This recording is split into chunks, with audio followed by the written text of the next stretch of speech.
45 سال سے لگ بھگ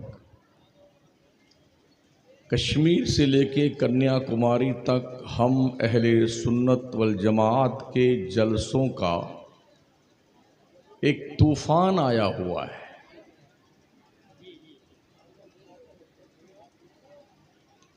اور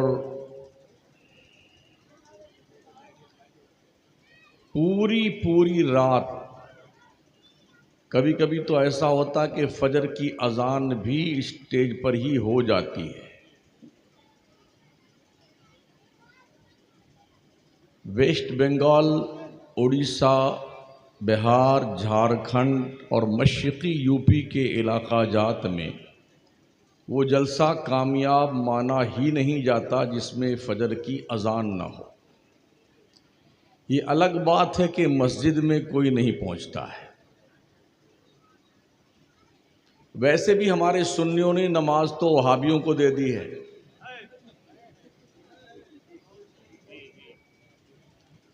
بولے ہم نے نیاز لے لیا ہے، نماز ان کو دے دی۔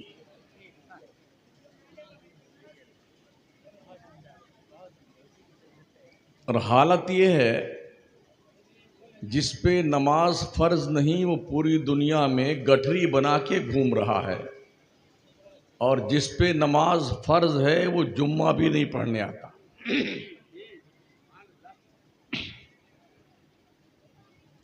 اور ہمارے ان جلسوں کے ذریعے سے جو ہماری قوم کی اصلاح ہونی چاہیے تھی وہ قریب نہ کے برابر ہے، کیونکہ جتنے بھی خطیب ہمارے تشریف لاتے ہیں وہ تقریر جمانے کے لیے تشریف لاتے ہیں۔ پورا بتائیں گے کہ ہمارے نام کے ساتھ یہ القاب لکھیے تب ہم آئیں گے جلسے میں، اور جب کمرے سے وہ نکلیں گے تو وہیں سے ان کے نام کے نعرے لگنے چاہیے کہ طوفان ملت تشریف لا رہے ہیں۔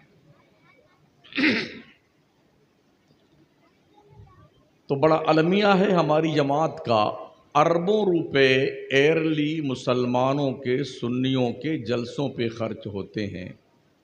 ریفنڈ ہماری قوم کو کچھ نہیں ملتا سوائے واہ سبحان اللہ، زندہ باد زندہ باد، اس کے علاوہ اور کچھ نہیں۔ اس پورے مجمع میں اگر میں پوچھ لوں کہ مقتدی کی کتنی قسمیں ہیں، اس کے احکام کیا ہیں، کوئی ایک نہیں جانتا ہو۔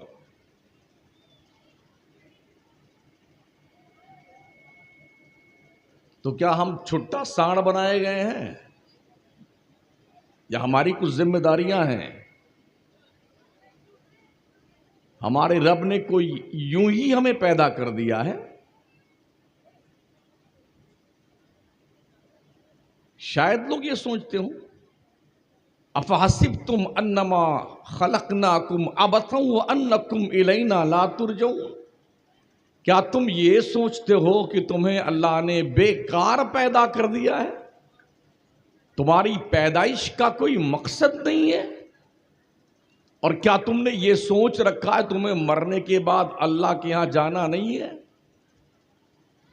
اگر تم نے یہ سوچا ہے تو تم سے بڑا احمق اور بے وقوف کوئی نہیں۔ ہر کوئی آ کر صرف جنت ہی بانٹتا ہے۔ پیر آئے تو جنت بانٹیں، خطیب آئے تو جنت بانٹیں، اور نقیب آئے تو جنت بانٹیں، شاعر آئے تو جنت بانٹیں۔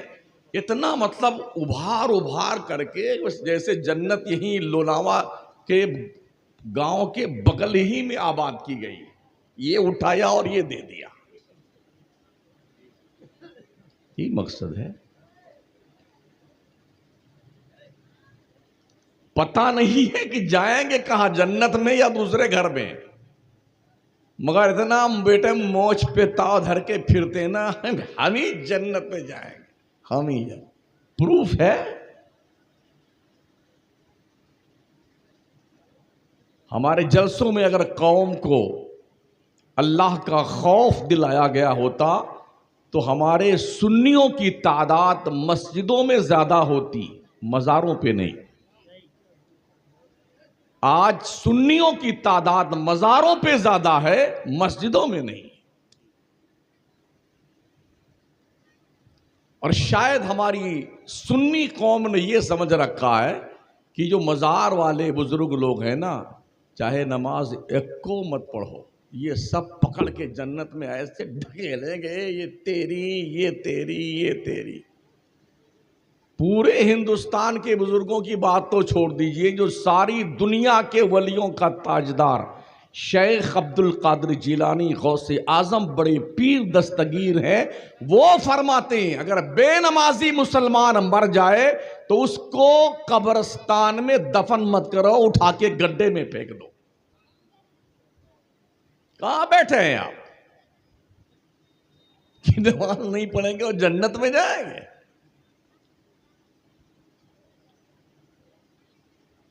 عجب لاجک ہے. سیاست ہمارے پاس نہیں، قیادت ہمارے پاس نہیں، دولت ہمارے پاس نہیں، سورس ہمارے پاس نہیں، دنیا میں کوئی ہمیں گھاس نہیں ڈالتا، اتنی ذلت ہے، کوئی شعور نہیں. بس اتنے بڑے سے سیاستدان لوگ ہیں، اتنے دماغی لوگ ہیں کہ شاید ان سے بڑا ابو علی سینا، سقراط اور بقراط بھی ان کا شاگرد تھا. ہاں، جب بیٹھیں گے چائے کے ڈھابلی پہ تو لندن اور امریکہ سے نیچے بات نہیں کرتے ہیں. جن کی ان کے گھر کی مرغی نہیں سنتی نا، وہ لیکچر دیتے ہیں امریکہ، برٹن اور جرمنی اور کینیڈا کو. مطلب یہ کہ ہمارا سیاسی شعور مر چکا ہے اور مقصدیت کے بھینٹ چڑھنے کے بجائے بے مقصدیت کے تربت پر ڈفلی بجا رہی ہے. اور پھر بھی لوگ بڑے خوش ہیں. آزادی ہند سے لے کے اب تک کا جو ہمارا اپنا تجربہ اور ہم نے جو پڑھا ہے وہ یہی ہے کہ اس قوم کو اتنا زیادہ ذلیل کر دیا گیا ہے کہ اب آج کی تاریخ میں منہ کھولنے سے یہ قوم ڈرتی ہے، بولنے سے ڈرتی ہے. مست اپنے حال میں ہے. سال بھر میں 1000 1500 عرس ہوتا ہے ہندوستان بھر میں. یہ کھچڑے کا موسم آ گیا یا تعزیہ کا موسم آ گیا، یہ بابا کا عرس آ گیا، اب علم بلم اٹھانے کا موسم آ گیا، جھنڈا لے کے جائیں گے یہاں سے غازی سرکار بہرائچ شریف. سمجھتے ہیں کہ سب سے بڑی خدمت دین کی یہی ہے. یہ سب جہالت ہے، جہالت، جہالت، اونلی جہالت ہے. 2-4 سال سے تو یہ جنگلی پن چالو ہے. تازیوں کے ساتھ بت لگا دیے گئے ہیں، مورتیاں رکھ دی گئی ہیں، اور ہمارا سنی بت پرستی کر رہا ہے. بت پرستی. 50 ویڈیو اور فوٹو میرے پاس موجود ہے تازیوں کے، جہاں مولانا لوگ، پیر لوگ سب تازیہ کندھے پہ اٹھائے ہوئے ہیں اور مورتیاں لگی گلے میں لٹک رہی ان تازیہ بابا کو. بدقسمتی سے یہ سارا دھندا، گورکھ دھندا اور یہ جنگلی پلس صرف سنیت کے پلیٹ فارم سے ہو رہا ہے. مولانا ڈر کے نہیں مارے بولتا نہیں بیچارہ. اگر بول دیا تو سٹوا ناراض ہو جائے گا، بول دیا تو صدر سیکرٹری خزانچی ناراض ہو جائیں گے، کمیٹی ناراض ہو جائے گی، اگر بول دیا تو نذرانہ کٹ جائے گا، آگے پھر بلائے نہیں جائیں گے. یہ وہ خوف ہے جو انسان کو حق بولنے سے روک رہا ہے. اور گمراہی کے اس دلدل میں ہماری قوم کا بچہ، بوڑھا، جوان، مرد، عورت سب دلدل میں دھنسے جا رہے ہیں. کون ذمہ دار اس کا ہے؟ ہم نے پورے ملک میں لوگوں سے پوچھا ہے کیا ہے تعزیہ، کوئی جواب کسی کے پاس نہیں. کس کے غم میں اٹھاتے ہو؟ کیوں بناتے ہو تم تعزیہ؟ تمہیں حسین کے نام پہ تعزیہ تو یاد آتا ہے، حسین کا کربلا میں آخری سجدہ یاد نہیں آتا؟ 3 دن بھوکے پیاسے رہ کر کے کوئی مائی کا لال کربلا میں اس کنڈیشن میں بھی ان کی سجدے اور ان کے عبادت کا رنگ کوئی بدلا ہو تو مجھے بتاؤ.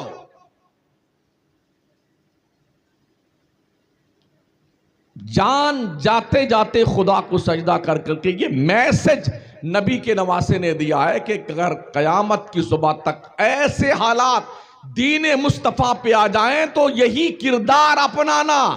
حسین شہید اس لیے نہیں ہوئے تھے کہ ان کے نام کا علم بلم اور تازیہ بازیاں اٹھاؤ، اس لیے شہید ہوئے تھے خون میں نہاؤ، زخم سہو، سر فدا کرو، جب وقت آئے دین پہ یوں حق ادا کرو. بچے قربان کر دیے، جوان قربان کر دیے، بھائی بھتیجے قربان کر دیے، رشتہ دار قربان ہو گئے، خود کی جان پیش کر دی. 82 میں سے 72 نفوس قدسیہ شہید ہو گئے، مگر نبی کے دین پر آنچ نہیں آنے دی. کربلا میں حسین نے نبی کا لایا ہوا سجدہ بچایا تھا نا. اللہ رب العزت نے وہ اعزاز دیا ہے. ہم حسین کے نام کا جھنڈا بنڈا نہیں لگاتے، حسین دل میں رہتے ہیں، دل میں. ہاں اگر وہ نہ ہوتے نا کربلا میں تو آج شناخت ہماری ختم ہو چکی ہوتی. یہ ٹوپیاں، یہ داڑیاں، یہ سجدوں کا وقار، یہ مسجدوں کے مینارے، یہ قرآن کی پاکیزہ تلاوت، یہ سب کچھ صدقہ ہے حسینی کردار کا. اس لیے او سنیوں، کس جنگل میں گھوم رہے ہو تازیاں لے کر کے؟ دنیا کے نقشے پہ ایک کربلا ہے جو عراق میں ہے. کرم فرماؤں نے ہر گاؤں میں کربلا بنا رکھا ہے. ہاں ایک چھوٹکا کربلا ہے، وہ بڑکا کربلا ہے. وہ کیا آشا، ملیدہ، اگربتی، لوبان، بولے کہ جی مہندی نکالی جاتی ہے اور جی وہ 4 دن تک اس کو گھمایا جائے گا، پھر بڑے عزت و وقار کے ساتھ چوک پہ لایا جائے گا تو اس کے آگے پیچھے کچھ کودنے والے بندر کی طرح کودتے رہتے ہیں. ان کو پھائک بولتے، پھائک. یہ ضمیر فروشی، یہ بے غیرتی. حضرت زین العابدین کربلا کے چشمدید گواہ ہیں. یہ تنہا بچ کے آئے تھے حضرت امام حسین کی اولاد میں سے. لگ بھگ 40 سال تک کربلا کے بعد مدینے میں رہے، کبھی بھی انہوں نے تعزیہ نہیں بنایا. ان کے بھائی ان کے سامنے شہید ہوئے، ان کے آوان و انصار ان کے سامنے شہید ہوئے، ان کے والد بزرگار ان کے سامنے شہید ہوئے. ان کو غم نہیں تھا. یہ پھٹے پڑے ہیں 1400 سال کے بعد. ہاں وہ تعزیہ کا لائیں، پنی لائیں، چمچمی لائیں، بانس کی پھٹی لائیں، ایسا سجا سنوار کر کے ہنسے ہنسے ہنسے ہنسے. جاہل کہیں گے. بند کر دو یہ جنگلی پن. حسینیت تعزیہ اٹھانے کا نام نہیں ہے، حسینیت مصطفیٰ کے دین پہ ذبح ہو جانے کا نام ہے. پہچانو اپنے آپ کو، شعور بیدار کیجئے. امام اہل سنت نے فرمایا جو تعزیہ کے سامنے ملیدہ، آشا، فاتحہ، درود اور خطاب فرماتے ہیں وہ مولوی پیٹ پالنے والے ہیں. دیکھ لو فتاوی رضویہ آپ رکھ لیں. ہماری قوم نے یہ بولے یہ تعزیہ کو نہیں مانتا ہے، یہ سنی نہیں ہے. ارے واہ، کیا تمہارے پاس بہت بڑھیا لائسنس ہے جاری کرنے کا کہ جو تعزیہ کو نہ مانے وہ سنی نہیں ہے، تم سنی ہو. کچھ یہ ترک دیتے ہیں اور ہمارے دادا، پر دادا، لکڑ دادا، پکڑ دادا سے ہی سب چلا آ رہا ہے. ایک بار نہیں منایا تھا تو بھینس مر گئی تھی، ایک بار نہیں رکھا تو وہ لڑکا مر گیا. ہم کو 40 سال ہو گئے اس کے خلاف تقریر کرتے ہوئے، ابھی تک ہم نہیں مرے ہیں، ایک دم زندہ ہے. اگر تعزیہ رکھنے سے کوئی مرتا نہیں ہے تو میری طرف سے اجازت ہے ہر گھر میں ہر آدمی کے نام کی الگ الگ تعزیہ ہونی چاہیے. اگر تعزیہ سے کوئی نہیں مرتا ہے بھائی صاحب تم مت مرو بھائی صاحب، بنا لو سب لوگ تعزیہ. یہ کیا لاجک ہے جو باؤنسر جا رہی ہے؟ تعزیہ رکھیں گے تو مریں گے نہیں، بیمار نہیں ہوں گے. ہم نے ایسے ایسے تعزیہ داروں کو مرتے ہوئے دیکھا، ناک رگڑ رگڑ کر کے وہ مرنے کی دعائیں مانگتے اور موت نہیں آتی. اس لیے خدا کے لیے اور سنیو اپنے حال پر رحم کرو، اپنے حال پر. تعزیہ تعزیت سے بنا ہے. تعزیت کہتے ہیں جس کے ہاں کوئی مر مرا جائے نا، اس کے ہاں جا کر کے غم کے الفاظ کہنا، بھائی صاحب صبر کیجئے، ان اللہ مع الصابرین، سب کے ساتھ ایسے ہی ہوتا ہے. اس کو تعزیت کہتے ہیں. تو کیا کربلا والوں کو تم مردہ مانتے ہو؟ ارے کربلا کے شہید مردہ کہ زندہ؟ قرآن جن کے زندگی کی گارنٹی دیتا ہو، جب وہ زندہ ہے تو یہ تعزیہ وازیہ کیا بلا ہے؟ اس کا مطلب یہ ہے، اس کے پیچھے ریزن یہ ہے ذہنی عیاشی، بے غیرتی، بے شرمی، ملت کی بہو بیٹیوں کو برسر بازار رسوا کرنا، گلی کوچوں میں جلوس نکال کر کے پیسہ وصولنا اور ہنگامہ بپا کرنا اور اپنی جہالت کا ڈھول پیٹنا تاکہ لوگوں کو لگے بہت بڑا اس کی محبت کا شوق چرا رہا ہے امام حسین کی محبت میں. ہم نے کبھی نہیں دیکھا. کربلا جا کے آئے وہاں تعزیہ نہیں دیکھا حضرت ہم نے. ابھی ہم پھر 12 تاریخ کو جا رہے ہیں کربلا. بغداد، کوفہ، نجاف، کربلا، قاسمین سب دیکھا کئی بار، پھر بھی جا رہے ہیں. جھک جھک کے دیکھا امام حسین کے مزار کے آس پاس، اس جالی سے اس جالی سے، عباس علمبردار کے ادھر، حضرت مسلم بن عقیل کے ہاں، مولا علی کرم اللہ تعالی وجہ الکریم کے ہاں، شہزاد گانے مسلم کے ہاں مسیب میں دیکھا، قاسمین میں دیکھا، کوئی نہیں. پورے عراق میں کہیں یک کو تعزیہ نہیں، نہ چھٹکا ہے نہ بڑکا ہے. یہ ہندوستان کے ہمارے لوگ پگلائے ہوئے بیٹھے، اسی میں لگے ہوئے ہیں لوگ.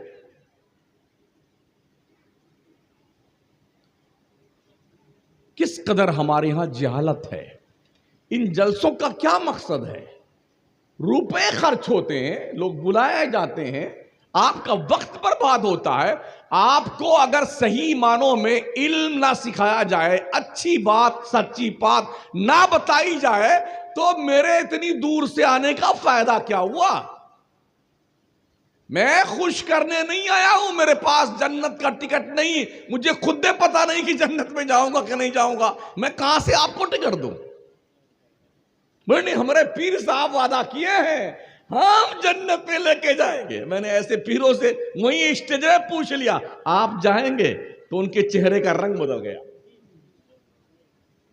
حضرت عمر جیسا برگزیدہ بندہ جس کی شان میں قرآنی آیتیں اتری ہیں، مصطفیٰ کریم فرماتے لو کان بعدی نبیا لکان عمر بن الخطاب، اگر میرے بعد کوئی نبی آنا پاسبل ہوتا، عمر اس شان کا مالک ہے کہ یہ نبی بن کر آتا. وہ عمر کہتے ہیں اگر اللہ نے اعلان کیا حشر کے میدان میں کہ میں نے سب کی بخشش کر دی مگر ایک کو نہیں بخشا، حضرت عمر فرماتے ہیں کہ مجھے ڈر ہے کہیں وہ عمر تو نہیں ہے جو بخشا نہیں گیا.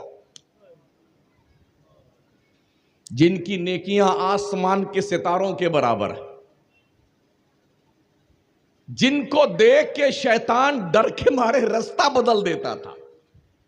آقا کریم فرماتے ہیں مفہوم حدیث، عمر جب تو رستہ چلتا ہے نا اور شیطان تجھے دیکھتا ہے تو تیرے ڈر سے وہ اپنا رستہ بدل دیتا ہے. یہ وہ عمر کہتے ہیں اور فرماتے ہیں اگر اللہ نے یہ اعلان کیا میں نے کسی کو نہیں بخشا مگر ایک کو بخشا ہے، تو فرماتے ہیں میں امید رکھتا ہوں رب کی ذات سے وہ عمر ہی بخشا گیا ہوگا. ایمان کسے کہتے ہیں؟ خوف اور امید کے بیچ کی ایک کیفیت ہے جسے ایمان کہا جاتا ہے. رب سے ڈرتے بھی رہیے، اس کی رحمت کی دہلیز پر کشکول گدائی لے کے بھیک بھی مانگتے رہیں، اسی کا نام ایمان ہے. جس دن یہ مکمل کانفیڈنس کے ساتھ آپ کہیں گے ہم ہی جنت میں جائیں گے، سمجھ لینا کہ آپ کا باپ بھی نہیں جائے گا اس معاملے میں، اگر یہ کنڈیشن آپ کی اور آپ کے باپ کی ہے. جنت خریدی نہیں جاتی ہے، اللہ کے کرم سے ملتی ہے، رب کی عنایت سے ملتی ہے۔ ہم نے پورے ملک میں دیکھا ہے اتنے قوالی اور قوالا اور قوال سج دھج کر کے، جیسے نئی نویلی دلہن نہیں آتی ہے پہلی رات میں، ایسے ہی قوالا محترمہ سج کے آتی ہیں، وہ بیچ میں بیٹھتی ہیں، ایک قوال ادھر ایک قوال ادھر، اور پوری رات ہائے ہائے ہائے وہ اس کو دلہن بناتا ہے، یہ اس کو دلہا بناتی ہے۔ او بے شرم لوگو، اور تم اس طرح بیٹھ کر کے اپنی غیرت کا جنازہ نکلتے دیکھتے ہو؟ لے کے بیٹے گڈیاں نوٹوں کی، نئی نئی 20 کی اور 10 والی اور 5 والی، ایسا وہاں سے چلے گا کود پھاندتا یہاں تک، اور محترمہ کے اوپر یوں لٹاتا ہے۔ اب تیری ماں اگر مر رہی ہے اس کی دوا پہ خرچ کر یہ پیسے، تیرا باپ ضرورت مند ہے اسے دے یہ پیسے، ان طوائف نما لوگوں پہ پیسے خرچ کر کے کیوں زندگی برباد کرتا ہے؟ اللہ کے ولیوں کے آستانوں پہ نچنیوں کو بلاتے ہو، گویوں کو بلاتے ہو، بھیجا خراب ہو گیا کیا؟ اگر کسی کو جو بہت ترم خاں بنتے ہو نا، مرتے ہی نام بدل جاتا ہے مہودے جی، کوئی نہیں پوچھتا ہے خان صاحب مرے، مردہ مردہ مردہ۔ اور ایسے بھی اگر اس توند شریف پر کوئی گھمنڈ کی، غرور کی، پیسوں کی، فرعونیت کی، بےہودگی کی چربی زیادہ چڑھ جائے تو اپنے گاؤں کے قبرستان میں اکیلے رات میں جا کر کے ایک بار چکر لگا لو اور پوچھئے جو اب تک جا چکے ہیں، سرپنچ صاحب کیسی طبیعت شریف آپ، ابا حضور کیسے ہیں آپ، دادا جی کیسی طبیعت شریف آپ کی ہے، اندر ٹھیک لگ رہا ہے، ہوا تو چلتی ہوگی نا، کمکمے لگے آپ کی قبر میں، او نرم بستروں پہ نیند نہ پانے والوں، اور نیند نہ آنے کی وجہ گرم بستر، نرم بستر نہیں، ایسی نہیں تو نیند نہیں آتی ہے، پوچھو مرے ہوئے لوگوں سے اس کی قبر میں کیا ایسی لگی ہوئی ہے؟ خبط میں مبتلا ہے مسلمان ہمارا۔ جس قوم کی بچیاں، بہنیں، بیٹیاں، مائیں بھاگ کر غیروں سے شادیاں کر رہی ہوں مرتد ہو کر کے، وہ قوم بھی زندہ ہے غیرت کے ساتھ، ڈوب مر جاؤ۔